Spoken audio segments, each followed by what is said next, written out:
barrier every single day, every weekend, 24/7. It does not matter.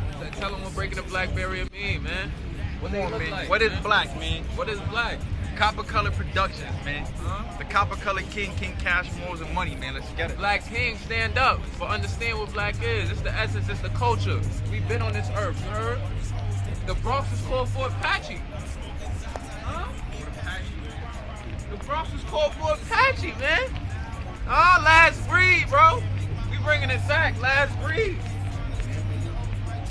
Really forever flying in this bitch, man. For the ancestors, baby. For all the ancestors out there, baby.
I just realized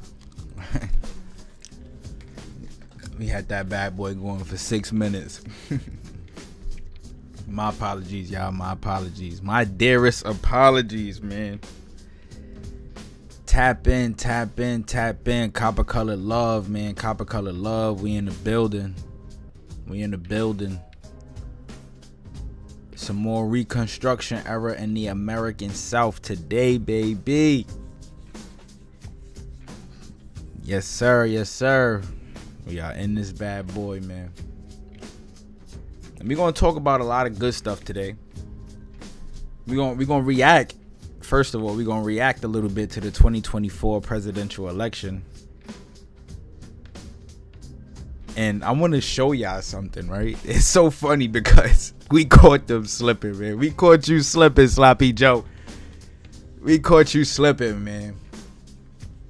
But we're going to react a little bit to the 2024 presidential election. And a lot of what's going on today, man, people will be surprised how much it connects to the past. We are living in the past right now. Literally. It's just that at this point in time, you don't got,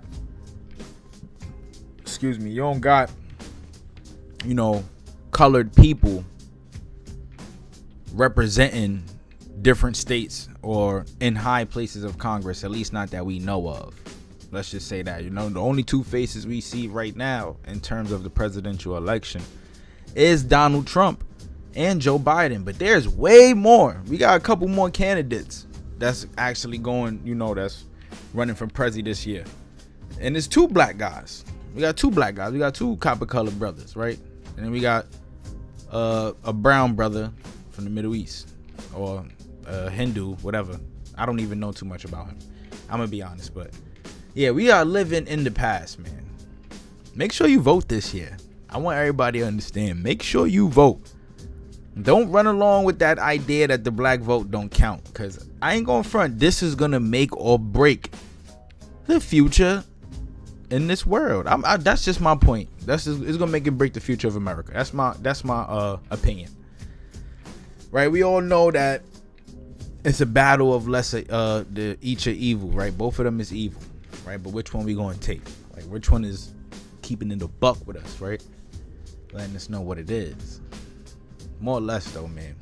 Reconstruction era in the American South, part 2. And what we're going to talk about today is pretty much the NAACP and their connection to the Communist Party. See, a lot of people don't know, right? Well, most people know this already, but the NAACP is the National Association for the Advancement of Colored People, and has been one of the most prominent civil rights organizations in the United States. One of the most prominent, right? Representing black people, representing colored people. One of the most prominent in the United States. It was founded in 1909. The NAACP has played a crucial role in the fight against racial discrimination, as we all know, and the advancement of equal rights for African Americans, y'all. That's the claim. This is the claim.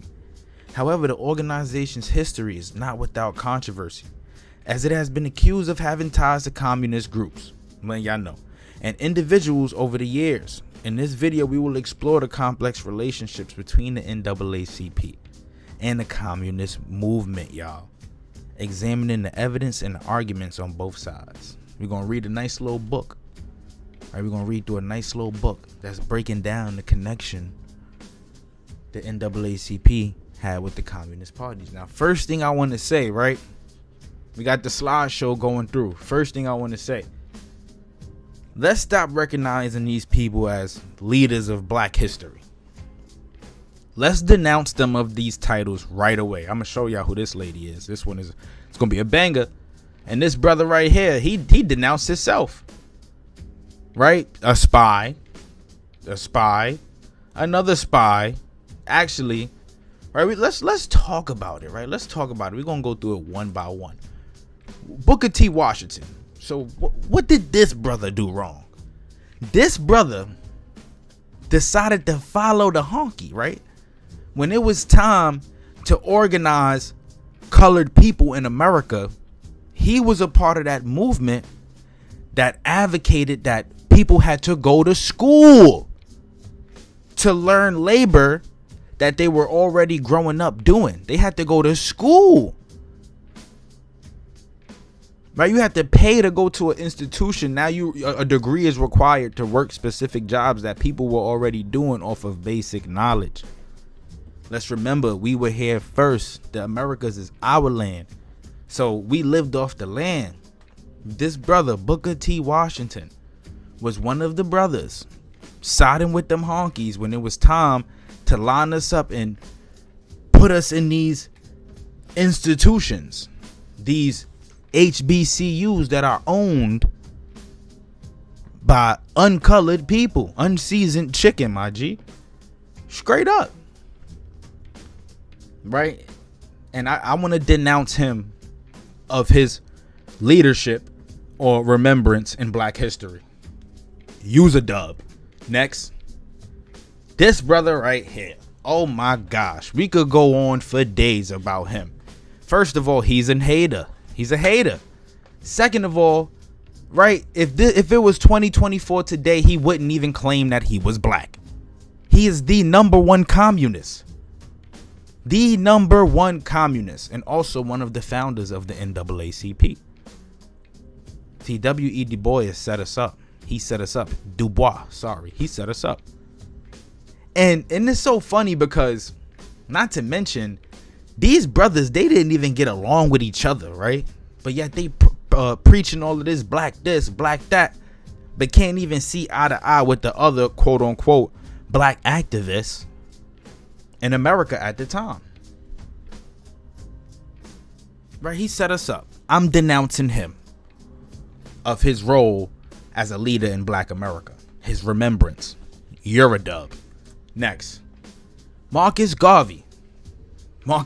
People hate when I touch bases on this brother because it's like, in New York City, right, we got a park named after him, a block, right? A park named after him, right? So many people in New York look up to this brother. You go to Jamaican restaurants, his pictures is all over the place, right? I get it, right? Bob Marley, Rastafari, all of that. People, big ups to them, right? Big ups to them. I love all my Chabadem. I love them, right? Truly and unruly, for real. But y'all cannot abide by this man and his bullshit. Impossible. Right? He was even denounced as a fraud back in them days because of his rhetoric and blasphemy. Right? People forget.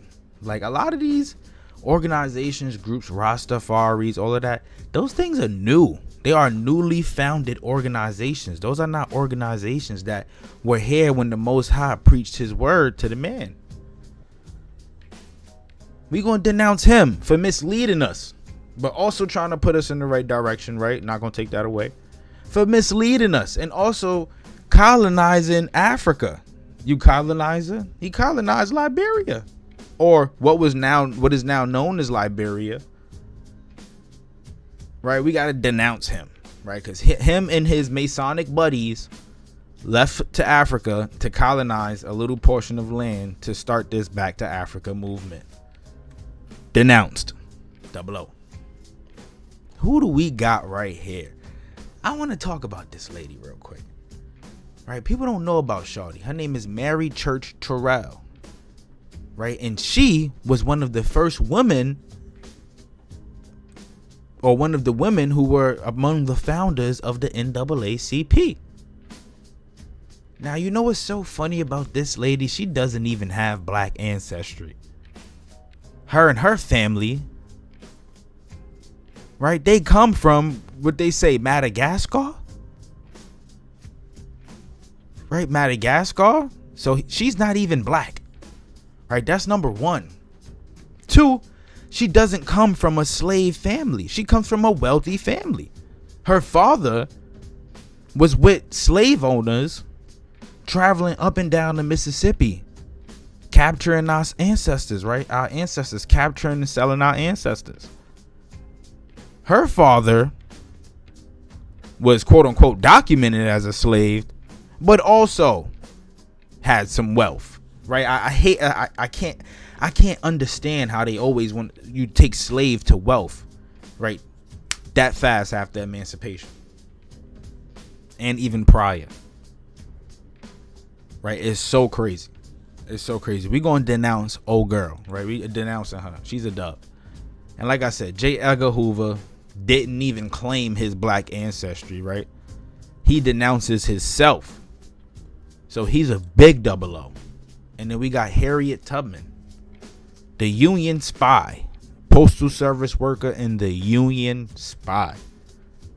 All of these individuals we will speak about during this series, right? During this Reconstruction period series, right? We're going to talk about all these individuals. But more or less, though, I want to get into this. So like I said, we're going to react a little bit. We're going to react a little bit to the 2024 presidential election. Now, check this out, right? This is so funny because we spoke about this in the last live stream. But this is how we can always put the pieces together, right? Ourselves.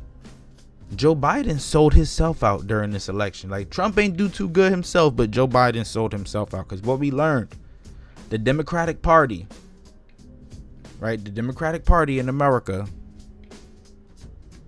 were publicizing propaganda, creating groups, insurrection groups like the Ku Klux Klan, to terrorize communities and disrupt the elections.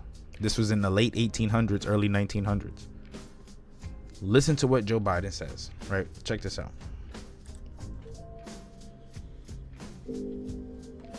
President Biden, I want to give you a minute. The only person on this stage is a convicted felon is the man I'm looking at right now. And the fact of the matter is, what he's telling you is simply not true.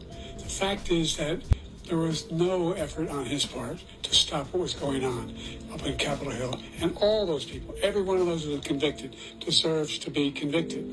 The idea that they didn't kill somebody, just went in and broke down doors, broke the windows, occupied offices, turned over desks, turned them over statues. The idea that those people are patriots? Come on. When I asked him the first two debates we had, first time around, I said, will you denounce the Proud Boys? He said, no, I'll tell them to stand by. The idea he's refusing to, will you denounce these guys? Will you denounce the people we're talking about now? Will you denounce the people who attacked that Capitol? What are you going to do? I'm going to give you a minute, President Trump, for a follow-up.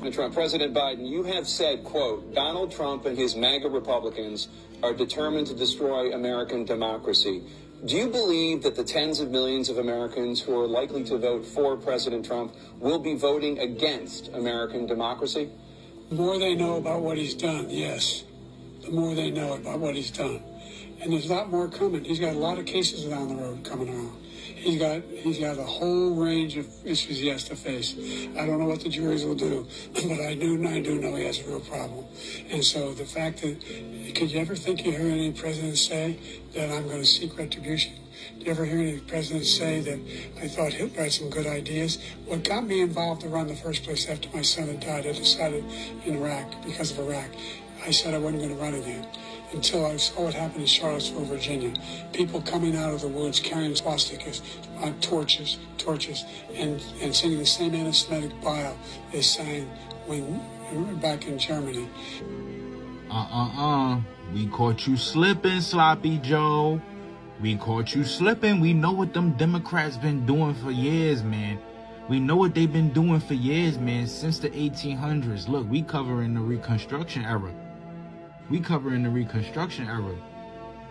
Check out the YouTube, Copper Color King, Breaking the Black Barrier, Copper Color Productions.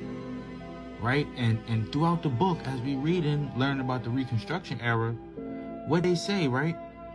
This is just some of the propaganda that the Democratic Party was involved in back in that day, right? It says many white Southerners believed the new biracial regimes had been illegally imposed on them by the U.S. government and felt justified in resisting. Democrats, or Democrats, sometimes through organizations such as the Ku Klux Klan, resulted to intimidation, violence, and fraud to influence the outcome of elections. So like I said, y'all, we caught Joe Biden slipping. The man tried to say that Trump's presidency, right, resulted in basically different groups of people coming out the woodworks holding swastikas and promoting the same rhetoric that folks was talking in Germany, right, in Nazi Germany, right? Propaganda at its fondest. Propaganda at its fondest. And what's so crazy about it is that we learn as we go, right? The Democrats were responsible for this propaganda. American history, man, it's interesting. Like I said, it's interesting because you learn that a lot of this stuff that's happening now, right, is a domino effect of things that has happened in the past, right? And this is why the saying, you won't know where you're going until you know where you come from, is so important. Because what forces can we fight when we don't know who's the evil ones, right? We can sit here and assume that all Caucasian unseasoned people are evil, right? But that's not the case. That's not the case. Some of our own colored brothers and sisters are evil. Like this lady here. We're going to sit here and say that she evil. Why? Because she got connections to these people. The NAACP. Now, like I said, we're going to bring the books out. We're going to bring them things out. The ugly truth about the NAACP. Right? Connections to communism. Connections to communism. Why is this so deep? Because communism, you know, socialism, Marxism, that is what the racism in America is founded off of. It's communism, commies, right? Coming here to America in the 1800s, changing the entire direction of the country. Like the people coming over here, coming from countries, right? Like, and it's not to say that everybody over there do bad, right? Germany, Russia, Poland, Turkey, right? Coming over here to America and infiltrating the system,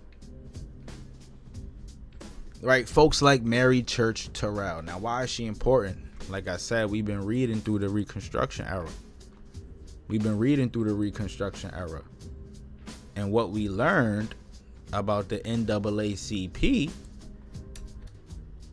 is that she is one of their founders, right? And look, like I said, Booker T. Washington, they say that he's one of the most renowned African-American leaders of the era. A savvy educator who many whites constructed as a spokesman for his race. Why is that? Because he publicized that bullcrap, right? He's the reason why now, just to work in a call center, you might need a college degree. All right, just to do jobs that just take personality, a good personality, you need a college degree. This man, that who many whites constructed as a spokesman, is responsible for that. A straight up sucker, right? They quote unquote born enslaved, quote unquote, and later became the founding superintendent of Tuskegee College, now Tuskegee University.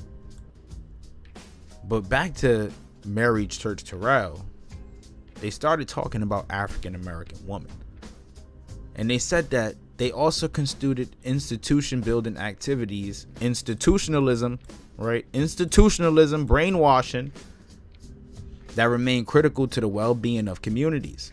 They had continued to cultivate the kinds of local organizations they began immediately after the war, the Civil War, adjusting their activities to the needs of their communities and gradually forming coalitions with other like-minded black women's groups, first in their own areas and eventually across the country. In 1896, leading women from Washington and Boston called for the formation of a national black women's organization. Meeting that summer at the First Baptist Church in Washington, D.C., another institution, right? These Baptist churches, institutions, places that indoctrinize people in a specific rhetoric or a specific agenda that is usually publicized through propaganda. And it began in Washington, D.C. Now, what are the odds, right? Like, we're going to connect all the dots that the First Baptist Church was established in Washington, D.C., where basically the stomping grounds of our government resides. Why they got a church out there? Why is the First Baptist Church out there? And why they, first of all, why they calling this lady African American? Right? That's cap. They founded the National Association of Colored Women, the NAACP. The organization's first president, Mary Church Terrell, stated the next year that activist black women saw themselves as the mothers, wives, daughters, and sisters of our race. The NAACP existed, she said, because our peculiar status in this country at the present time seemed to demand that we stand by ourselves in this special work for which we have organized. Terrell herself was the daughter of a prominent Memphis businessman, Robert Church, right? Robert Church, who we gonna learn about. Like I said, they gonna say that this man is black. He is not black. No, sir. May have a little bit. Nah. It's not a black man. Not a copper colored brother, not like us. Why are we gonna debunk that? Like, he comes from wealth. This Robert Church man comes from wealth. Wealthy families. Right? During slavery, these people most likely identify with either white, mulatto, right? Just to escape the enslavement or just harsh treatment or racism in general. Right? In general. But more or less though, right? She served on the District of Columbia Board of Education and was among the founders of the National Association for the Advancement of Colored People, the NAACP. Right? She was among the founders. Who are the founders of the NAACP? We got W.E. Du Bois, Mary White Overton. This is not a black woman. This is not a black woman, y'all. Where's her family from? We gonna have to do the research on her. Right? We gonna have to do the research on her. Where's her family from? Can we see a mother and father? Right? But look, she was a part of the Socialist Party of America. What is the Socialist Party known for? It's communism. That's all communism. Influenced by the ideas of William Morris, another white man or Caucasoid fellow, and several others. So, one of the founders of the NAACP, a socialist,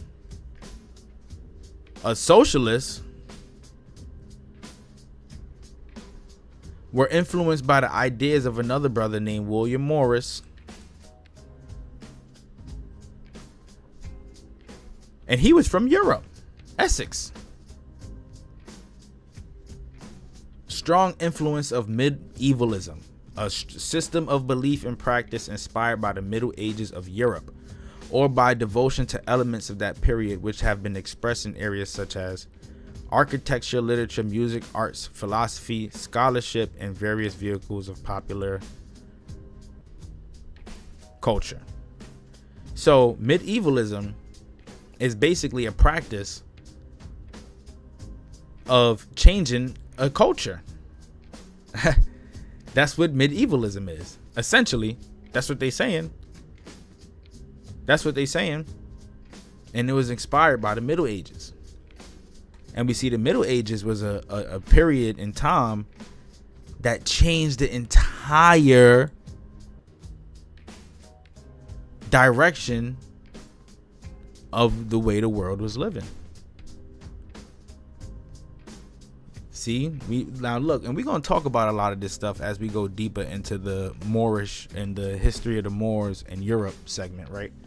But the Dark Ages, the fall of Rome, the Renaissance, a lot of these periods are important in history, because what we know from history is that copper-colored people brought folks who looked like this, right, up out of these Dark Ages. And they were kind of resentful to folks for that. They resented a lot of us for that. They resented a lot of people for that. And this is what resulted into what we know as the Reconquista, or the Inquisition. Right? So medievalism is basically a term used for the changing of a culture or influencing a culture. So this lady, Mary White Overton, was a follower of William Morris, who was an influencer of medievalism. So her philosophy essentially was medievalism, influencing or taking over a popular culture. Also, she was a socialist, aka communist. These are the founders of our NAACP. All right, who else do we have? Moorfield Story. Well, who's this guy? Right? A lawyer, activist, a civil rights leader in Boston, Massachusetts. He held the worldview that embodied pacifism and anti-imperialism. Pacifism. To pacify. Pacifism is to pacify. Is the opposition of resistance to war, mandatory military service, or violence. Pacifism, huh?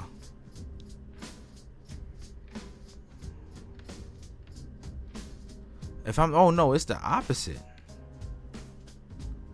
That they should be peacefully resolved. He was a pacifist, so he believed that, quote unquote, that things should be resolved with peace. He served as a founding president of the National Association for the Advancement of Colored People. He was born in Roxbury, Massachusetts, a suburb of Boston. His family was the descendants of the earliest Puritan settlers in New England and had close connections with the abolitionist movement. Story's father was a Boston lawyer. The young Story went to the Boston Latin School and graduated in 1862, during the beginning of the Civil War. He continued on to Harvard University, where he was a member of the Glee Club. He graduated 1866. A lawyer, he practiced law. And they're saying that he was an abolitionist, right? Now, this guy could also be a socialist. He can also be a socialist. Moorfield Story. Let's remember his name. We're going to return to this one. We're going to talk about him in another video. I'm going to do some more research.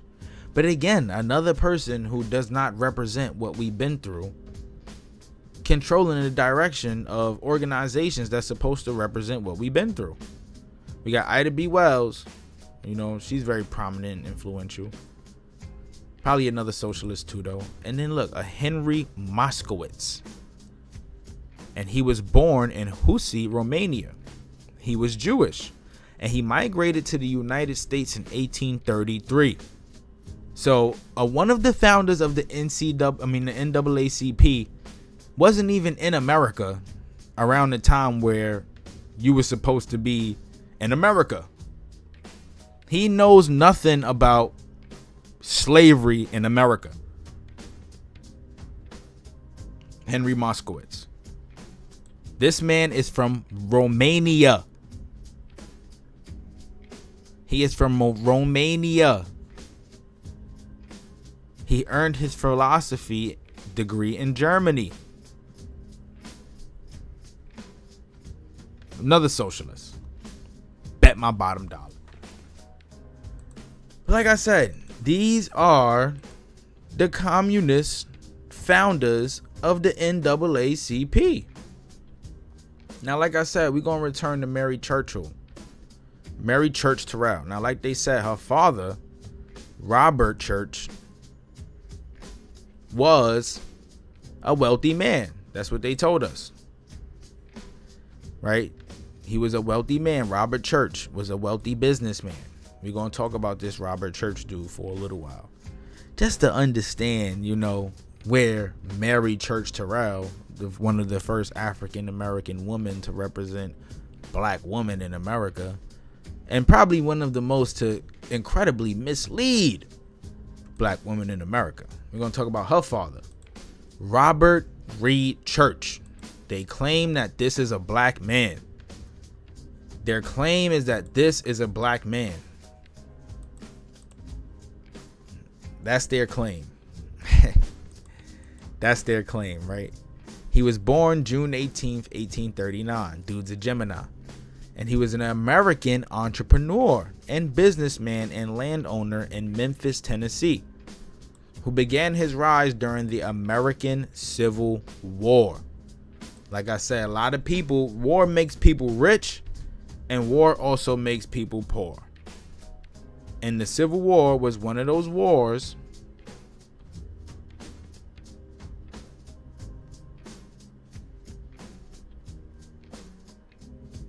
that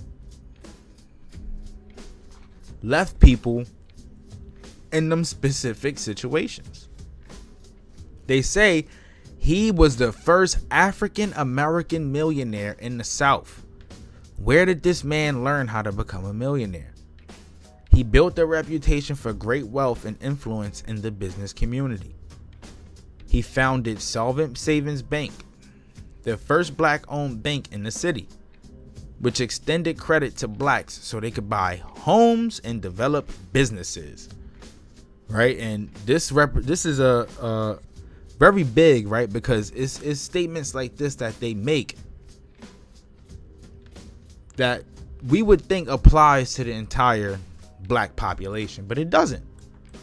Yeah, a lot of black people got wealthy off of stuff like that, but also there was still a lot of poor black folks who were not willing and able to benefit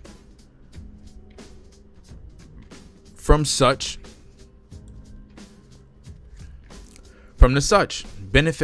business deals like these, right? They weren't able to benefit. A lot didn't own homes. A lot didn't develop businesses. But for those who did, the majority of them had close ties to Masonic communities in the bourgeoisie. That's just straight up facts. It's the truth. They even segregated themselves from poorer, blacker communities. He was a philanthropist. He used his wealth to develop a park, playground, auditorium, and other facilities for the black community, who were excluded by state-enacted racial segregation from most such amenities in the city. Big ups to him for that, though, for sure. They say he is the son of a black mother and a white father. Church began working as a steward when his father, a steamboat owner, took him along on his route between Memphis and New Orleans. Robert Church bought his first property in Memphis in 1862. He was well established by 1878-79. The years of devastating yellow fever epidemics, which resulted in dramatic depopulation in the city. Right, the flu was wiping folks out. Same stuff that took out the Aboriginal ancestors that we have. Right, but look, son of a black mother and a white father. He worked with his father, who was a steamboat owner. Now, what it says is Robert's mother, Emmeline. Oh, first off, let's rewind. They say he was born a slave. They say that he was born a slave. However, this slave and his white father, who owned a steamboat, took him on routes between Memphis and New Orleans, transporting slaves.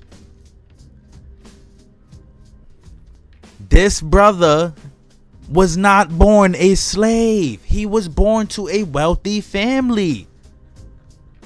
who most likely owned slaves. He had a black mother and white father. Robert Reed Church was born a slave? No, he was born wealthy. His father, Captain B. Charles B. Church, a white steamship owner from Virginia, he operated along the Mississippi River. Emmeline was the daughter of an enslaved Malay,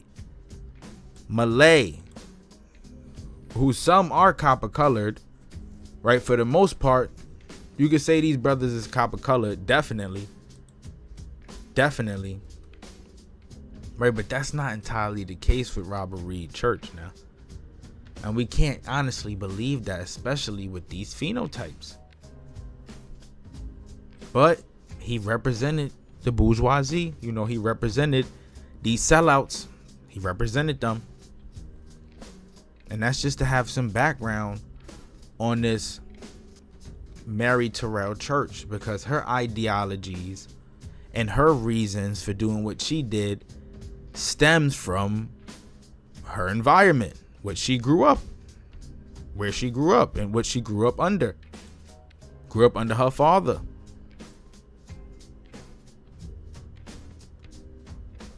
Look here, in this part it says, Robert Reed Church and Louisa Aries were freed slaves of mixed racial ancestry, and they were members of the black elite of Memphis after the Civil War. These black elites, right, being Masons and other peoples and whatnot. Now we're going to talk about the ugly truth of the NAACP. We got to talk about it, right? Just listen to some of the things that they say about this group or organization that we can say represented African Americans, quote unquote.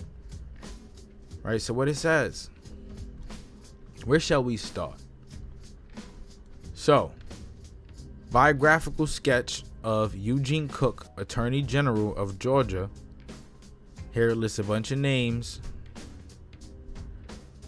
Let's move forward. It is always a source of genuine personal satisfaction for me to have the opportunity of appearing before this group. All of the organizations to which I have had the privilege of belonging, none has accorded me a greater degree of support and operation than the Peace Officers Association of Georgia. This rapport, I feel, is due principally to the fact that we share common professional objectives and personal convictions. As servants of our fellow citizens, we are made acutely aware of the grave responsibility inherent in protecting the rights and liberties of the people through vigorous and impartial enforcement of the law. As individuals charged with this solemn duty, we are able to see more clearly than others the threat to those rights and liberties posed by those who would substitute government by men for government by law. Right? So the person speaking or narrating this article is a member of the Peace Officers Association of Georgia. And what they claim that they represent the people. They expose the government and they represent the people. Right? So listen to what they say. It is because of your demonstrated discernment in this regard that I have chosen this occasion as the proper forum for revealing, for the first time, the authenticated details of the most ominous of these threats to arise during our lifetime. I refer to the subversive designs behind the current crusade of the misnamed National Association for the Advancement of Colored People and its fellow traveling fronts to force upon the South and the communist-inspired doctrine of racial integration and amalgamation.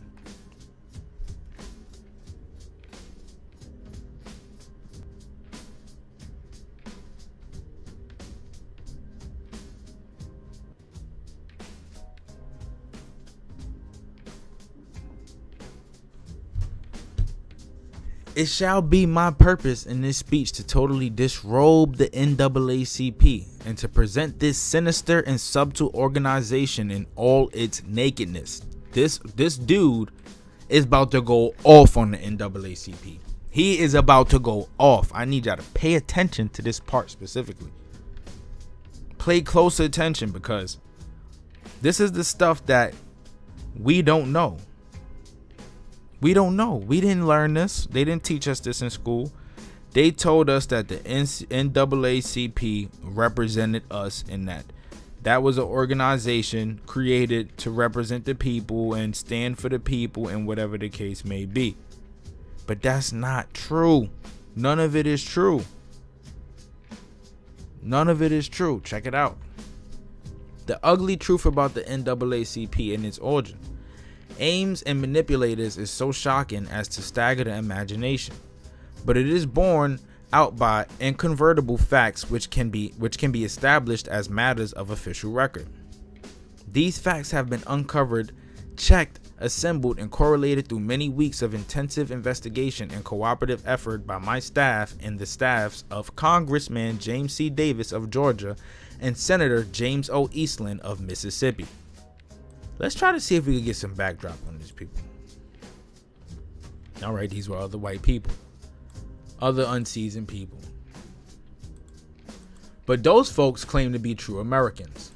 These guys, right? These guys claim to be true Americans. I am prepared to prove everything I shall say, and I wish to state for the benefit of those who undoubtedly will attempt to smear me and discredit my findings and conclusions that I would welcome the opportunity to present the evidence I have in hand for determination before a trial jury and court of law. My boy said, you could shun me, you could say I'm wrong, but the minute you do, I'm gonna pull out facts. Facts of what? Facts that the NAACP is sinister, and that they sellouts, and that they sold us to other governments. At the outset, I wish to make it clear that the issue involved is one not of race, but rather of subversion. None of the organizations which have exploited the race issue in this country has ever had the welfare of the Negro people at heart. What? None of the organizations which have exploited the race issue in this country has never had the welfare of Negro people at heart. This was never done to benefit colored people. None of these organizations, that's what they saying. They have seized upon this issue as a convenient front for their more nefarious activities, and as one which they could dupe naive do-gooders, fuzzy-minded intellectuals, misguided clergymen, and radical journalists to be their pawns. And you know what's so crazy? Somebody sent me a post on Instagram, right? LeBron James, P. Diddy, Jay-Z.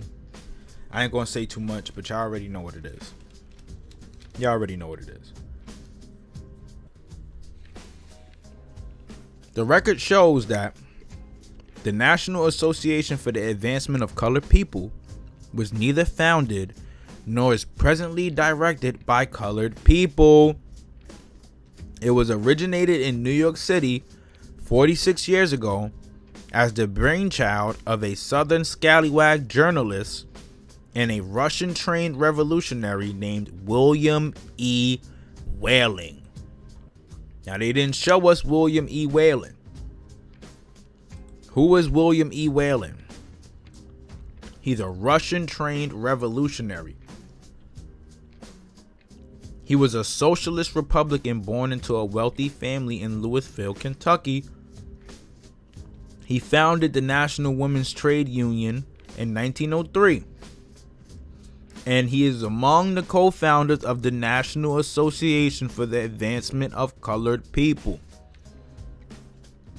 But you cannot find him up here with the other founders. But we can't be surprised, right? He's a Russian-trained revolutionary. Russian-trained. Like I said, most of these folks were going to come from areas like that. Yet they represent the NAACP. Its principal personalities during its early years were descendants of rabble-rousing abolitionists who formed the strife which precipitated the war between the states. A conflict which could have been avoided but for the activities of the abolitionists. So they saying that a lot of the conflicts in America, like America wouldn't have been so broke at the time. People wouldn't have been so poor at the time. We could have still been free without going to war. But these abolitionists, these communist insurrectionist groups, stirred up a buzz, placing black people against white people. The Democratic Party propaganda, it all worked together to exploit us. Right, and they letting us know right here. They were the ones responsible for the war. The Civil War.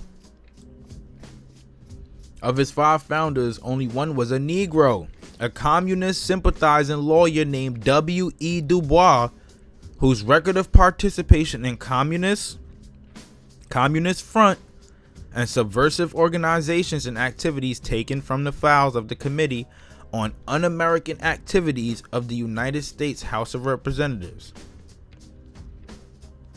These dudes is basically, like the Du Bois and all them, they blackfacing. They basically blackfacing.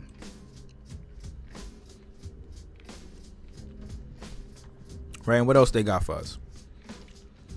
Among his more recent activities of this nature was a donation of his services in the preparation of legal briefs defending since executed communist spies Julius and Ethel Rosenberg and the imprisoned leaders of the Communist Party of the United States.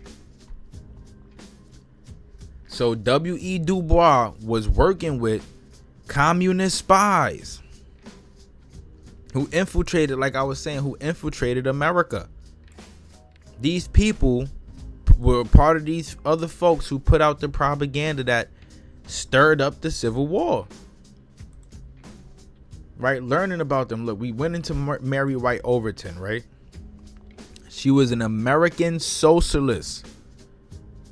So she was a part of that socialist organization, the Socialist Party. And what else we learned? When we go into her history, her family history, right? They were all a part of the Socialist Party once here in America. So W.E. Du Bois was working hand in hand with these people, right? These communists, insurrectionists. That's what we gonna call them, insurrectionists, because they the ones disrupting all the peace that could have been held if not for so much segregation and separation, indoctrination, institutionalization here in America. Right, Du Bois worked hand in hand with communist spies and the leaders of the CP, the Communist Party of the United States. Right, that's like working with China today or Russia. Right, today, in today's terms. In 1953, he was awarded the International Peace Prize by the Communist Front World Peace Council in the recognition of his participation in the sponsorship of the series of communist-dominated World Peace Conferences held since 1949 in an attempt to undermine the North Atlantic Treaty Organization. Du Bois was a director of research for the NAACP until 1949 and now is referred to it as the organization's honorary chairman. In addition to Whalen and Du Bois, the other NAACP founders, all white, were Dr. Henry Maskowitz, right, we just looked him up, socialist Oswald Garrison Villard, he was the grandson of abolitionist William Lloyd Garrison, and Miss Mary Overton White, also a descendant of an old-time abolitionist. This Mary Overton White, who we just saw was a part of the Socialist Party. The first president of the association was white Boston lawyer Moorfield Story, who was identified in his youth with the abolitionist movement and who served as secretary to the original race baiter Massachusetts Senator Charles Sumner, the race baiter. He served as secretary to a race baiter. He liked to play the race game. So you know, birds of a feather flock together, and that's always going to be a fact. Right? So if he was a race baiter, yep, 9 times out of 10, Moorfield Story, founder of the NAACP, was more than likely a race baiter. Just look at the brother. We putting the trust of our freedom in his hands, right? Y'all don't even want to vote for a president nowadays. To all the pro-black people, how can you stand by this? It's crazy to me. It's crazy to me. Because they play these games on purpose. In front of our face. Right? And because we don't do the research, we don't give ourselves a chance to understand or learn. Right? Let's continue. What it say? From that day to this, self-hating white people with long records of affinity for affiliation with and participation in communist front, fellow traveling and subversive organizations, activities and causes have directed and subsidized the NAACP. They directed and subsidized the NAACP. Listen to that. Think about that. And think about all of the black leaders that we've had in America so far. You know, so many of them can be considered sellouts. Right? I don't follow black history no more. Black history is not my history because it's black. Don't let that go over your head. It's too black for me to see. I can't see. I don't know what's true and what's not true because I cannot see. Y'all covered it up and then blindfolded us. After y'all covered it up. So we definitely can't see. We blindfold ourselves now. And that's even more sad. But it says its president, Arthur B. Spingarn of New York City, is a white man, as are a large number of the current officers, directors, and principal contributors. The present president, is a white man. Right? The present president of NAACP is a white man. Like I said, but people don't even want, they make a big deal about voting for them now. We're so hyped when Obama got in the office. Right? But he sold us out too. That's the crazy part. Right? The files of the House Un-American Activities Committee reveal records of affiliation with or participation in communist front, fellow traveling, or subversive organizations or activities on part of the following present officials of the NAACP. Right? These are all of the people who have affiliation or participation with communist front or communist organizations. The president, the honorary chairman, W.E.B. Du Bois, quote unquote. 11 of 28 vice presidents, the treasurer, 28 of 47 directors, the chairman of the National League Committee, the executive secretary, the special counsel, the assistant special counsel, the Southeast Regional Secretary, the West Coast Secretary, the director of Washington Bureau, the director of Public Relations, and 2 field secretaries. All of these people in the NAACP have connections and ties to communist groups and organizations.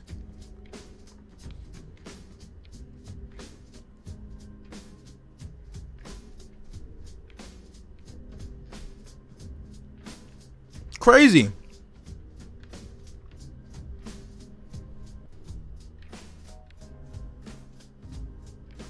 Crazy. All of these people in the NAACP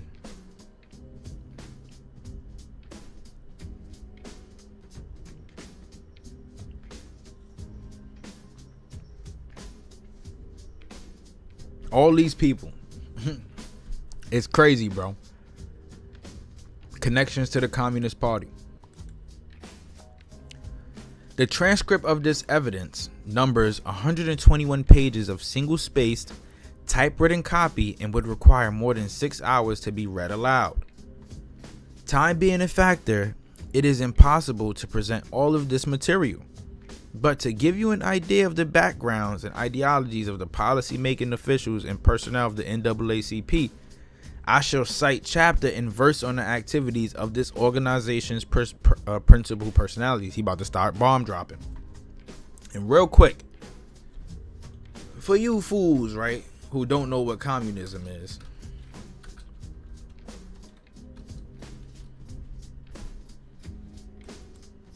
is a type of government as well as an economic system. Individual people do not own land, factories, or machinery. Instead, the government or the whole community owns these things.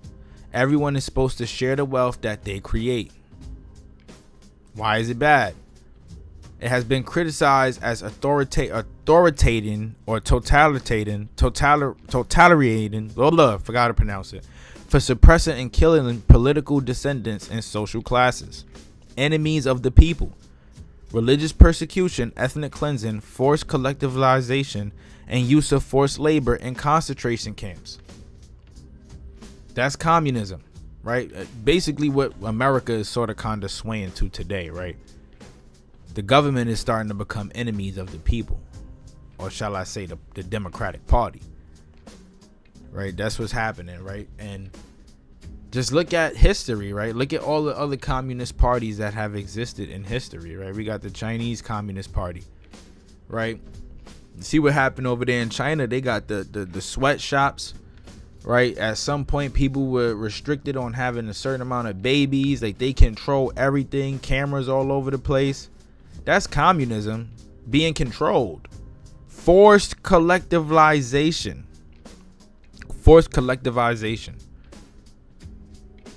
Right? Forced to work as a group. Forced. Religious persecution. Right? Inquisition. Reconquista. Right? Happened at all different periods, man. Like, America was built off this stuff. As a matter of fact, they stole America from us because of situations like these, like groups like the NAACP. We being misled, we don't know what to fight for, so we don't know how to fight. We can't fight against something that we think is for us but is working against us, right? Look, listen to what he about to say. President Springorn was a participant in the New York Conference on Africa held April 14th, 1944 in New York City by the Subversive and Communist Council on African Affairs. In 1945 and 1946, he signed statements favoring the granting of army commissions to communists and opposing the use of injunctions in labor disputes sponsored by the viciously subversive National Federation of Constitutional Liberties. He is listed as a sponsor of the Communist Front Public Use of Arts Committee. This is the president, right? Boardman Chairman Channing H. Tobias was a member of the executive board and co-chairman of the New York Committee of the Communist Front Southern Conference for Human Welfare, which was charged in 1947 with serving the Soviet Union and its subservient Communist Party in the United States. He belonged prior to 1949 to the subversive and communists. Right, this man was with the Communist Party as well.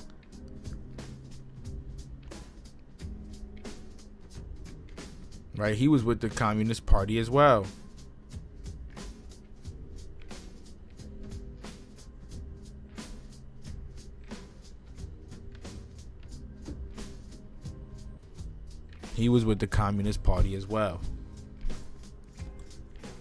Council on African Affairs, and was a member of the editorial advisory board of the Protestant Digest, a magazine which has faithfully propagated the Communist Party line.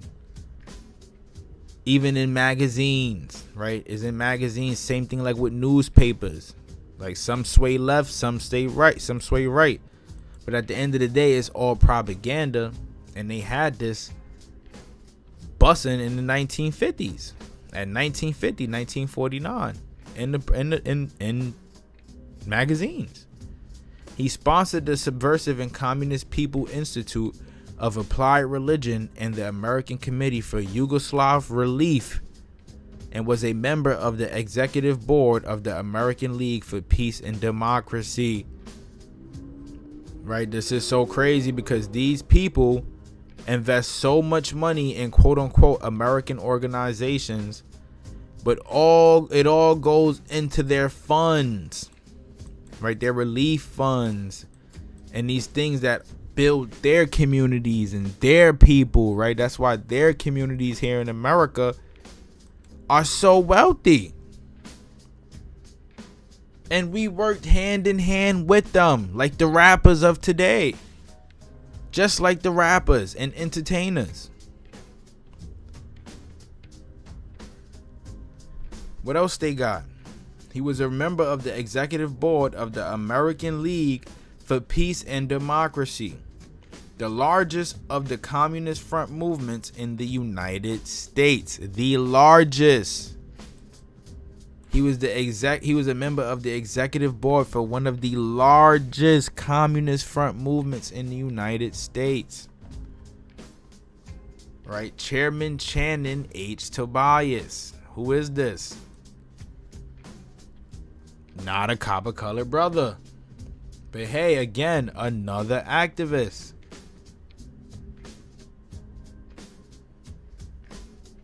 Right? Could be of mixed race, but look at that. He's a communist. He's a commie. Sponsoring communist-funded groups.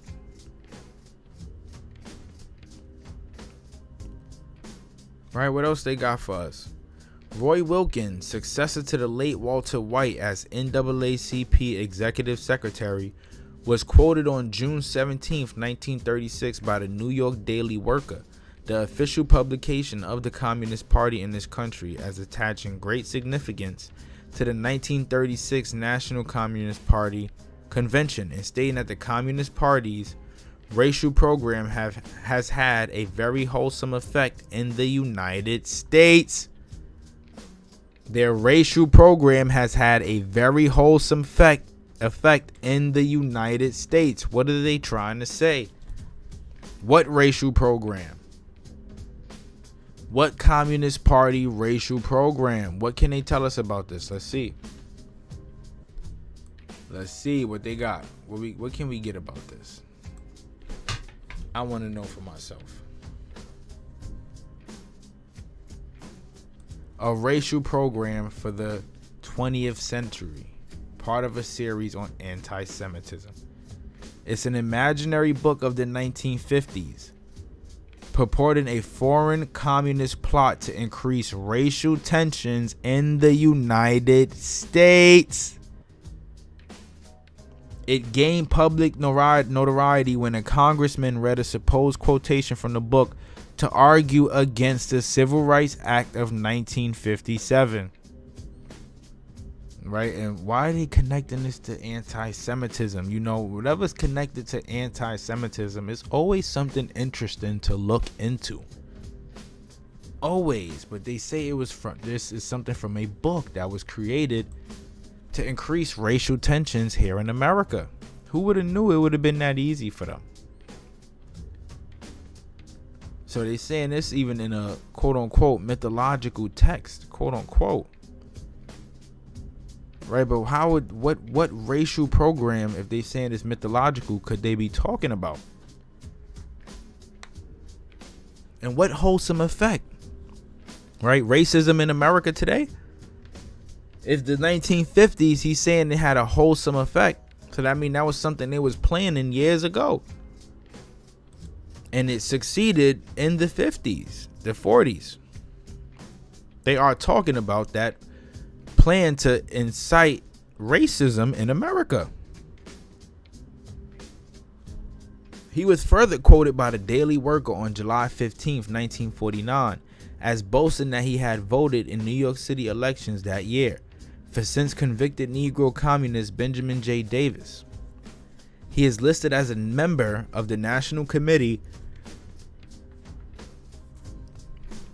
of the Communist Front, International Judicial Association, which has actively defended communists and consistently followed the Communist Party line. Right? A Negro communist, Benjamin J. Davis. And the brother that they speaking about, Roy Wilkins, is also listed as a member of the National Committee of the Communist Front.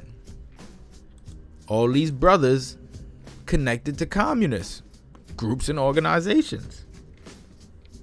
What else?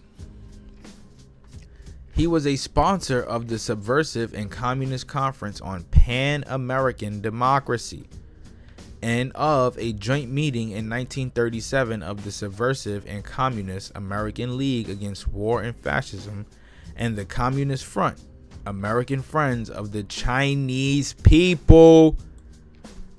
Come on now. Come on now. We gotta be smart when we looking into this stuff. You gotta be smart. Make it make sense. What are they trying to say? What are they talking about? American friends are all right. It's not to say we can't be friends with Chinese people. You can always be cool with Chinese folks. But what do we know about the government over there? And what do we know about them over the last 100 years? We got the CCP, the Chinese Communist Party. And then we have other reigns and regimes that has existed over there that were communists at the time. Let's just Google it. We see it for ourselves.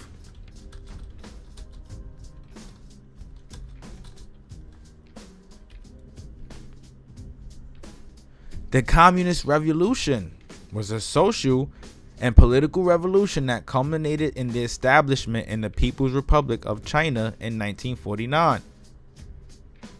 They became communists in 1949. So these American friends of the Chinese people in 1949, what other parties are they talking about? Right, what other parties could they be talking about? These are the people though that Booker T. Washington, right, W.E. Du Bois, they have their connections to peoples like this. Now, this is not talking about the late 1800s. This is only talking about the 1900s and the 1940s, but it all started in the late 1800s. That's where it started. And these same people who founded the party in China have been working with these spies here in America ever since then. That's my opinion. That's my conclusion. They've been working together for an extremely long time now. And there's no denying that, because look at the time frames. Right? We see all of this happen in 1949. Right? 1949. What happened, what we just saw, in 1949, China became communist. In 1949, America became communist. Or hence before that, potentially. Right, so what else they say? What else we got?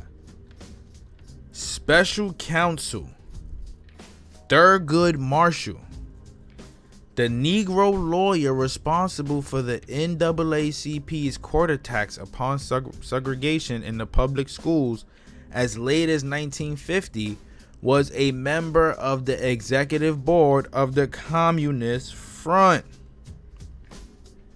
This stuff was taking the world by storm in 1950, but we don't know that. Why? What else was happening in the 50s, right? What was being introduced to black communities? What war happened in 1950?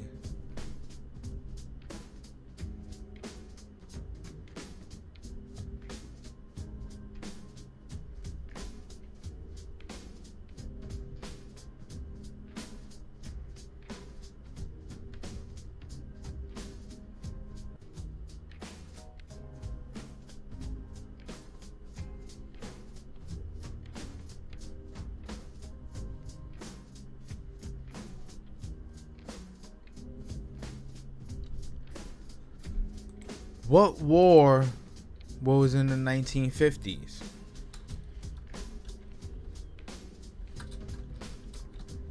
Let's check it out. The Korean War was going down in 1950. And it was a war between North Korea, aided by China, and South Korea, aided by the UN. Right? The same race wars that were being incited in America, they were inciting this stuff in all over the world. All over the world.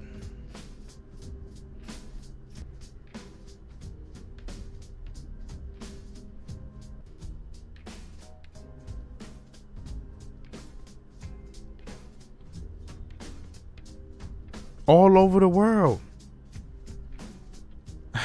It's crazy how we could draw these connections. Because US ain't have no business over there in the first place. You know how many people lost their lives in the Korean War? You know how many people died in the Korean War? So many people lost their lives in the Korean War. And so many black people came home with PTSD, shell shock, strung off drugs, going crazy.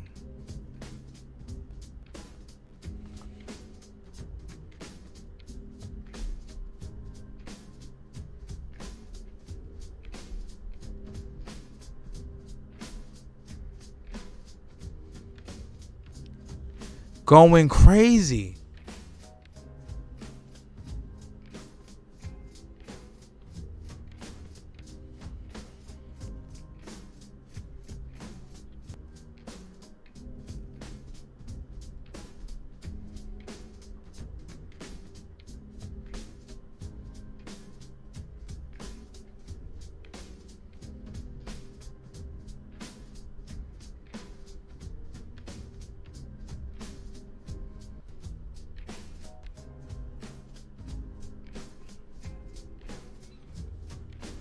Going crazy though. We ain't have no business over there. They brought so much drugs back over here to America, and it destroyed our communities. Heroin.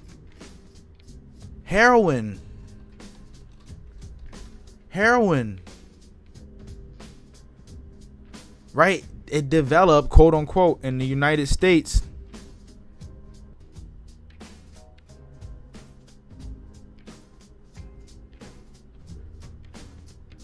Right, heroin in the United States, it was in the Harlem jazz scene. And it was dominated by Coruscant gangsters in the US Mafia drug distributors. The US, quote unquote, aimed to prevent the spread of communism in Asia. Yo, we can connect all this stuff. All of this stuff has some type of connection, right? Got to do more research on it. But look, 1950. It's all at the same time. So they destroying our country while doing business with other countries at the same time. Our own kinfolk, quote unquote, right? These black people, these representatives of the culture, quote unquote. And then they talking about Thurgood Marshall. A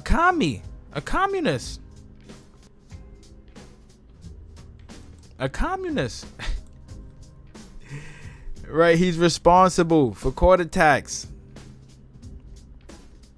upon segregation in public schools. As late as 1950, was a member of the executive board of the Communist Front. National Lawyers Guild, which has been described as the foremost legal bulwark of the Communist Party. Its front organizations and controlled unions. Since its inception, the Guild has never failed to rally to the legal defense of the Communist Party and individual members thereof, including known espionage agents. And as a member of policy-making officials of this Communist Front, Marshall has served as an associate editor of the Lawyers Guild Review, and he has criticized this nation's loyalty program. He is listed as a member of the National Committee of the Communist Front, International Judicial Association, which has actively defended communists and consistently followed the Communist Party line. Thurgood Marshall, get him out of here. Get him out of here. And he was among a group of attorneys in 1947 protested the issuance of contempt citations against pro-communist Hollywood writers who refused to testify before the House of Un-American Activities Committee. So they were been trying to pack up them folks in Hollywood that was on that crazy stuff. They've been trying to work against it. But you know, I'm assuming over time, you lose these battles where we start becoming suckers of the indoctrination, right? We become fans of Hollywood. So how can they get rid or citate or pack up communist Hollywood if our own people are becoming fans of the same stuff that's meant to destroy us? Stop watching the damn Idiot Box.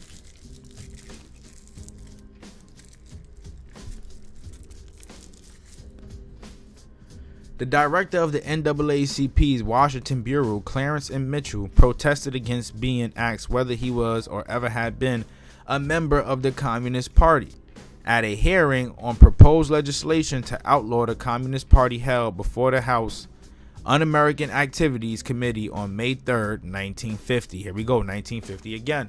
All of this communist stuff happening at 1950.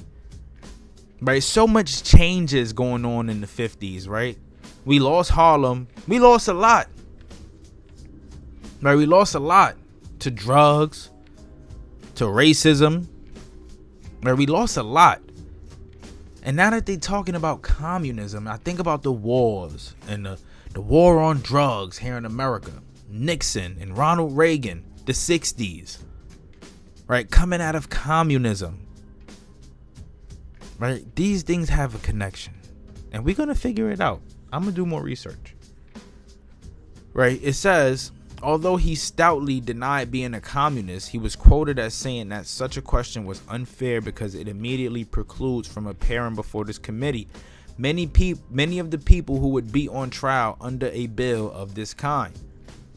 The transcript further quoted him as saying that, presumably, there are people who may, for sincere and personal reasons, wish to be members of the Communist Party. For sincere and personal reasons, they wish to be members. They may want to come here and object to this bill, but I suppose if they had to answer that question, they very likely would not come. Right? It's a whole bunch of communist people is what they saying. And they colored. Let's talk about it.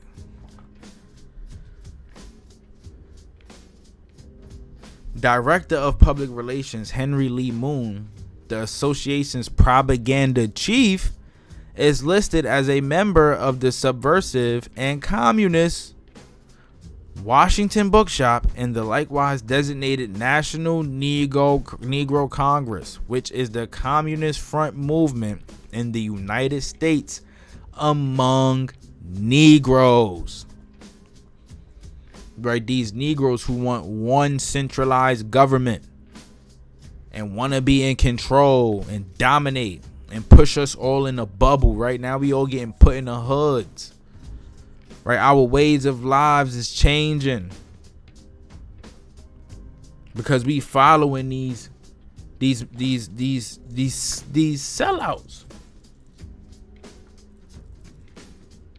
To be frank, these sellouts. His book, Balance of Power, The Negro Vote, was praised by the Daily Worker, communist group, and he was listed in 1949 as a nominee to be commentator for the Subversive and Communist Voice of Freedom Committee. Of the NAACP's 28 vice presidents, the following 11 have records of un-American activities. 28 vice presidents, right? Look, John Haynes, 23 citations. Philip Randolph, 20 citations. The late Mary McLeod Bethune, who is still listed as vice president, and William Lloyd Imes, 16 citations each. Un-American activities. Oscar Hammerstein II, the composer, and Bishop W.J. Walls, 7 citations each. This is the 1950s. We are Americans at this point, right? No disregarding that. No disregarding that. They are responsible for un-American activities. At this point, we fighting wars for America and other countries. So what you mean these niggas is doing un-American activities? What un-American activities? They partaking in communist fronts, right? Like, so that they can have control over the population, like the same people today who was pushing that jab. They was pushing that jab, right? Oh, get the jab so you can live. Like bullshit, man. It's all cap, right? At the end of the day, you could just throw it in the gutter. What else we got? Ira W. Jane and L. Pearl Mitchell, 2 citations each. And Willard S. Townsend, T.G. Nutter, and Grace A. T.G. Nutter is crazy. And Grace B. Fenderson, 1 citation each. All of these people cited for un-American activities. Of the 47 members comprising of the Association Board of Directors, the following 28 have records of the un-American activities. Earl B. Dickerson, 25 citations. Algernon D. Black, 18 citations. Louis Gannett, 15 citations. Roscoe Dungy, 13 citations.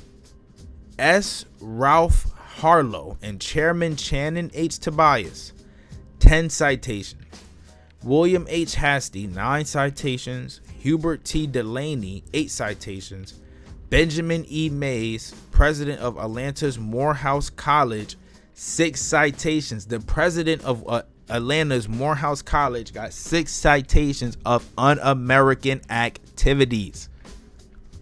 The president of Morehouse College got hit with 6 citations of un-American communist-related activities. Let that sink in.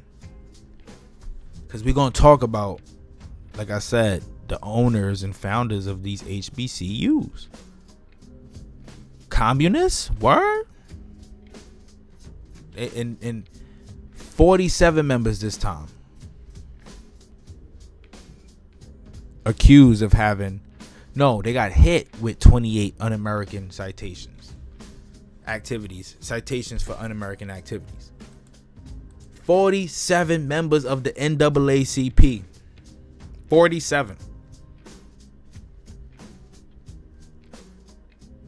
Robert G. Weaver, 5 citations. Bill G. Gallagher, 4 citations. President Arthur B. Springorn, Earl G. Harrison, James J. McClendon, Ralph Bunchy, Alan Knight Chalmers, and W. Montague Cobb, 3 citations each. J. M. Tinsley, Wesley W. Law of Savannah, Georgia, Norman Cousins, Z. Alexander Luby, Harry J. Green, and Alfred Baker Lewis, 2 citations each. And H. Claude Hudson, Carl R. Johnson, A. Maceo Smith, James Hinton, and Theodore M. Berry, 1 citation each. The list just goes on and on and on and on. What else? 2 other vice presidents and 3 other directors are well-known apologists for left-wing causes. Left-wing socialist, quote-unquote, democratic, communist causes. 2 vice presidents of the NAACP.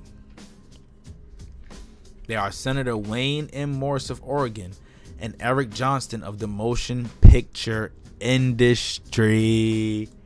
This brings us back to Hollywood.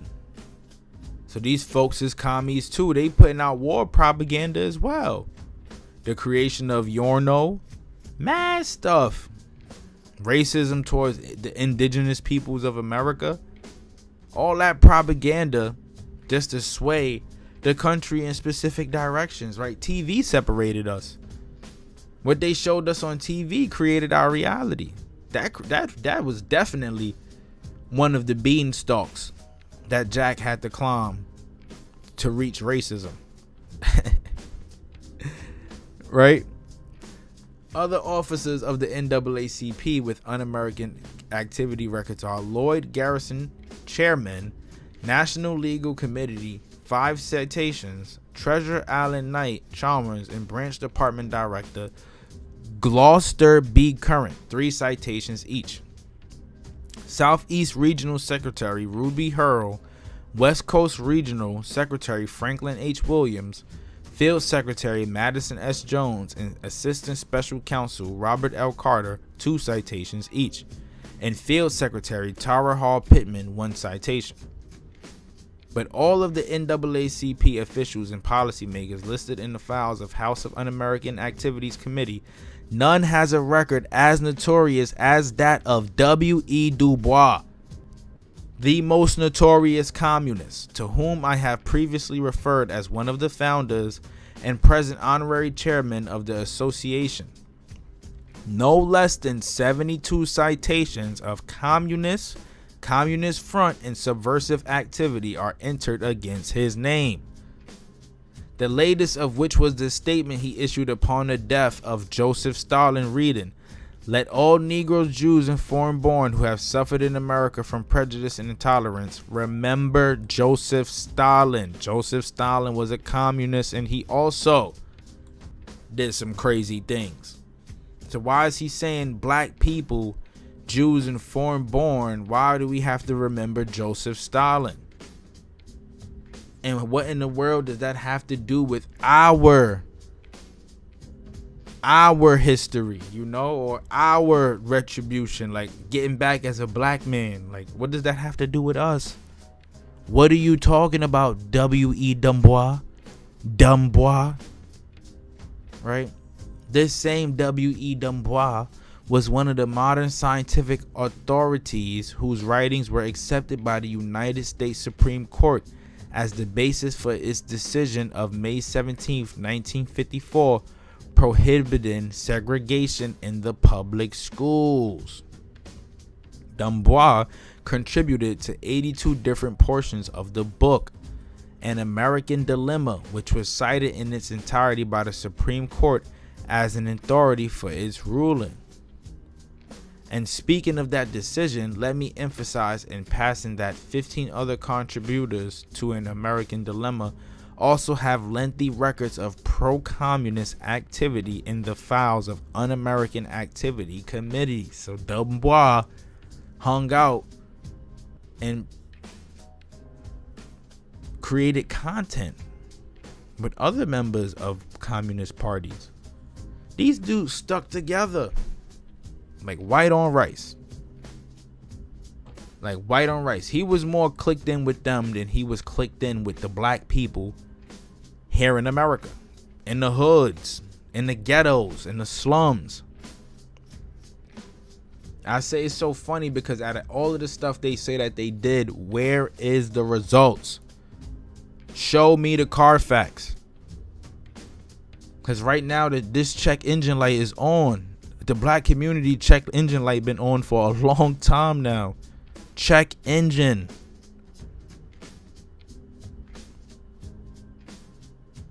The same thing is true of 2 of the 6 individual authorities cited by the High Court.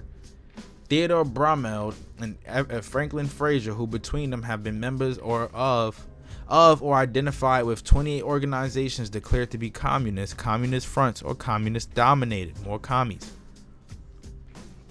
Another of the 6 individual authorities cited by the Supreme Court, K.B. Clark, was at the time of arguments before the court on the payroll of the NAACP as a so-called social science expert. Social science expert. to study social communities, right? To conduct science experiments on communities, on people, on social groups.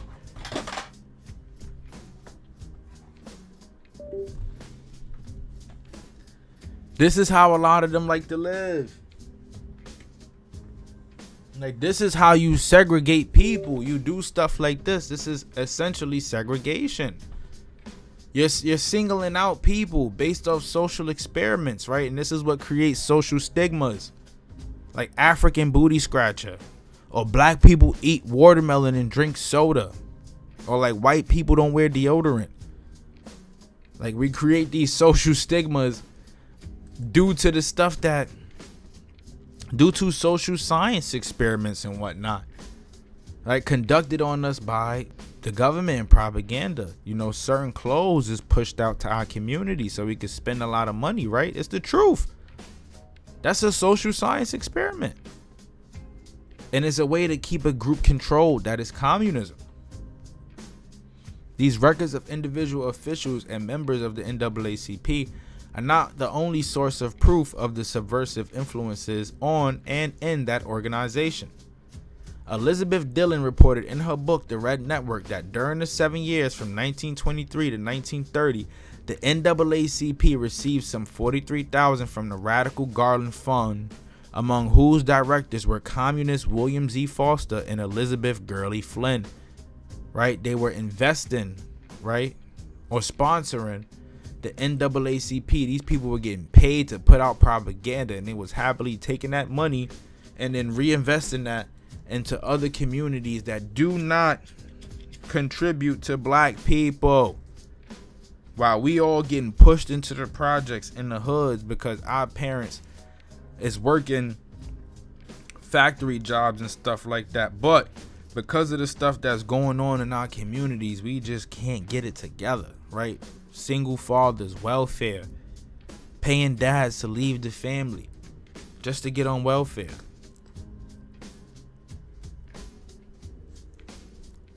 That's what we had here in America all at the same time. Communist groups was gifting the NAACP bread so they could separate us further. That's tough, bro. That hurts my heart, because what the hell did I learn in school? What was the purpose of me going to school? Because this is what they taught me, to look up to this group because they did stuff for us. But I don't know where this money went. Like, where in the community did that money go?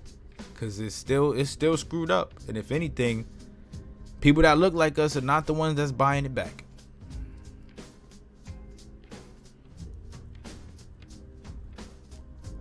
She also disclosed that the official report of the 4th National Convention of the Communist Party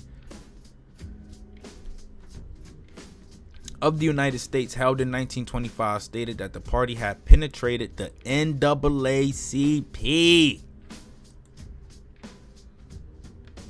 Elizabeth Dillon, she put it on blast. The party had been penetrated by NAACP. The Communist Party had penetrated the NAACP. This is in 1925. 1925, right? So that means in the 1880s and 90s, during this quote-unquote Reconstruction era, that's when the Communist Party was penetrating America. So what is this Reconstruction era, and how can we just connect this back to black people now? Was it really something that we, could say that we benefited from? Or was it all just a front? Or was it all just to keep these uppity people in positions of power? Right, creating that bourgeoisie, because none of our ancestors touched that bread. I haven't found it. Right? It shows that the NAACP has consistently affiliated itself with communist and left-wing movements. What do we see today? All of these organizations, BLM and the Democrats. BLM and the Democrats. Right? We see insurrection and violence and all that. I ain't gonna speak too much on it, but what that whole George Floyd point in time taught us, What did it teach us? Right, from 2020 till now, we've been living through this stuff. And it's crazy because you really got to keep your eyes open. It was a member of the American Youth for the Free World, which was organized in 1942, and in 1948 was described by the California Un-American Activities Committee as heavily infiltrated and effectively dominated by the Communist Party. The House Un-American Activities Committee, in its 1951 Guide to Subversive Organizations and Publications, described the AYFW, American Youth for Free World, as a communist clearinghouse. In 1945, the NAACP sent its branch department director, Gloucester Current, to London as an official delegate representing the association at the founding of the World Federation of Democratic Youth. This federation was cited by the House Un-American Activities Committee in 1948 as part of the Communist International Solar System. A report made at a meeting of Communist Party of the United States on July 16, 1946, showed that the NAACP was one of a group of left-wing organizations invited by the National Committee of the Communist Party to a meeting held in Chicago to form a third party. Big drop.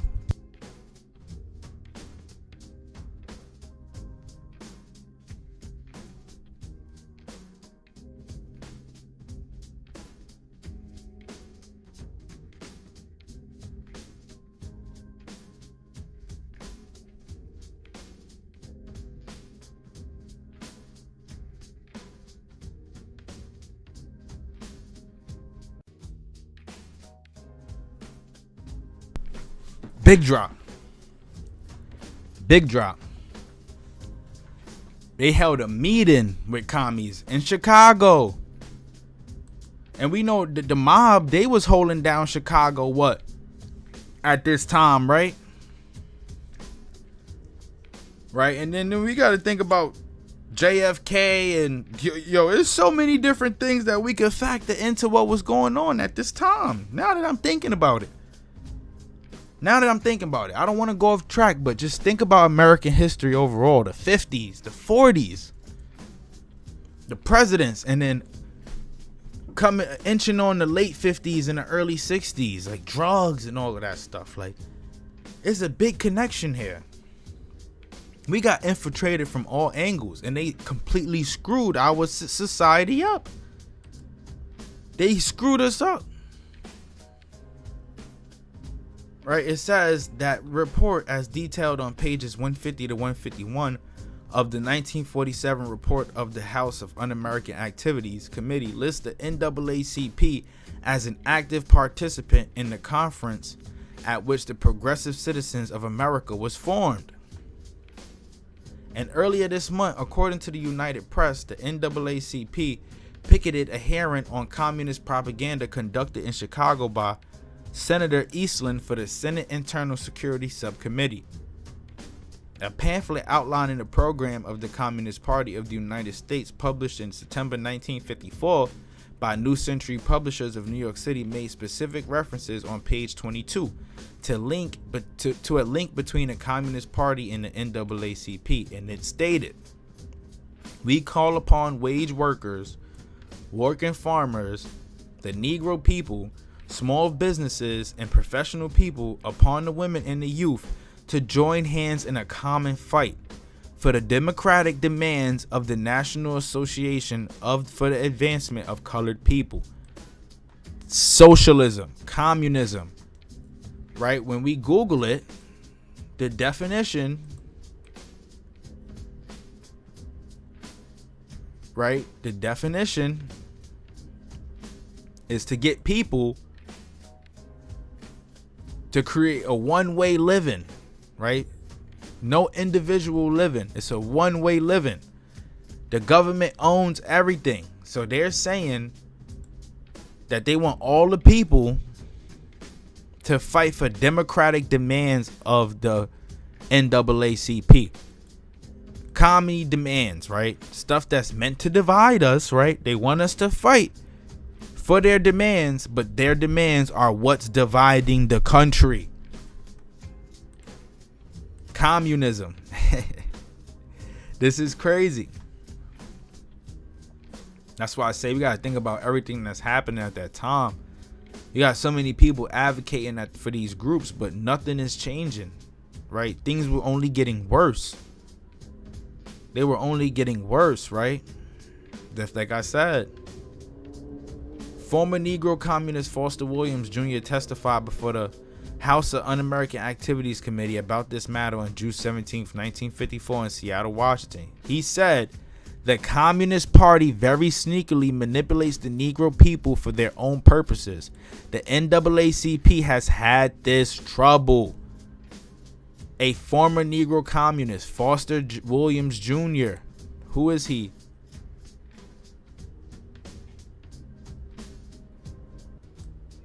Who was Foster Williams Jr.? Let's see if we could get some drop on him.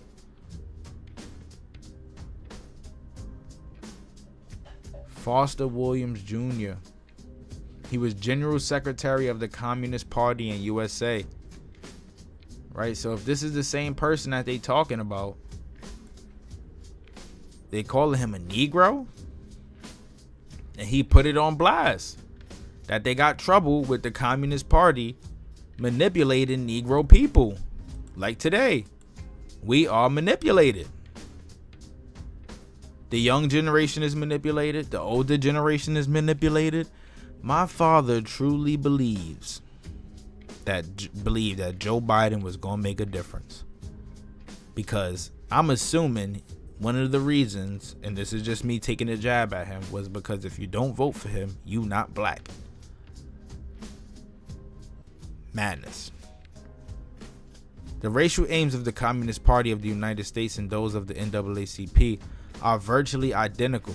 The Communist Program, as reported in May 26, 1928, issue of the Daily Worker, calls for full racial equality, abolition of all laws which result in segregation of Negroes, abolition of laws forbidding intermarriage of persons of different races, abolitions of all laws and public administration measures which prohibit or in practice prevent Negro children from attending general public schools or universities, right? And all of this stuff does not sound bad, right? Does not sound bad,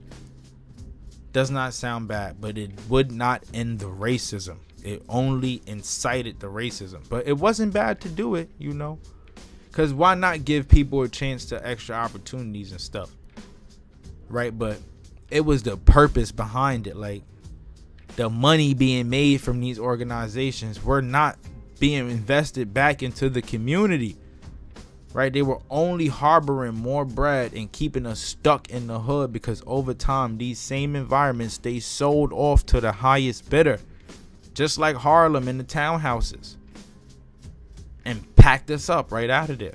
We sold them, as a matter of fact. Like I said, sellouts.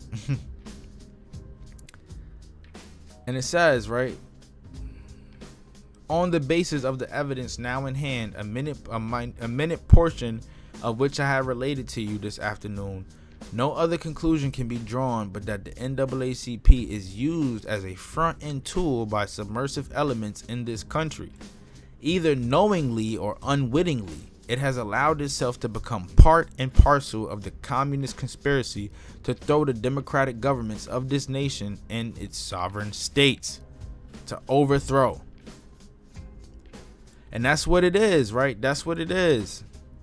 Right? Just like now, how like I didn't even know certain states is selling land to China. I didn't even know you can do that. I thought it was one nation under God, with liberty and justice for all. But right, even if that didn't apply to colored people, that don't apply to nothing in America. Anything is up for grabs at this point. Looking into it, right? When we look into it, right? But I just wanted to go through this one today, man, for y'all, just so that we could talk about it. Like, who knew? Who knew? Who knew that? Right? Like, we got to look at it from this perspective, right? We knew there was a bougie class of uppity colored folks. We always knew that. But who knew that the same people that they teach us to hold in high regard, like, yeah, those them folks, right? They did so much for us. Who would have knew that these same people were the ones who sold us out? They would have been the Criollos or the mulattoes, right, of the 1700s. The people who knew they were free. They knew they were wealthy. They know their families are not Africans, right? They know they came off of these merchant ships, these indentured servant ships. They know this already, right? So they're going to take advantage of whatever opportunities they could get and pass as white or mulatto until they can, until they don't have to no more, until they could take over as quote unquote black people and benefit from black people's struggle. This is what we were dealing with.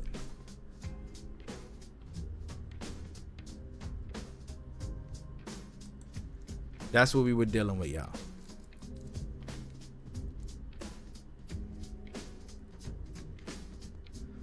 But you know, like I said, man, we talking about the Reconstruction era in the American South. This is where all of this stemmed. It's where it started. So we got to get to the root. Part 3, we jumping into chapter 2 of the book, of the Reconstruction era book, and we're going to talk a little bit about this J. Edgar Hoover situation, and maybe talk about this HBCU stuff too. You know, I feel like we need, especially right now, we just need to be up on game, because it's hot up in that kitchen right now, and if we not thinking right, we not educating ourselves on this stuff and understanding what's really going on, we going to fall for the okie doke. We're going to fall for that same okie doke. You know, them white folks in blackface. And then our so-called leaders still misguiding us. Misrepresentations of what it truly means to be a melanated being, man. We go crazy, bro. We got to let loose in love, man. Peace and love, man. Copper color love, man. It's a copper color king. We just went crazy again, man. Another dope live stream in the books, and I appreciate those who tuned in, man.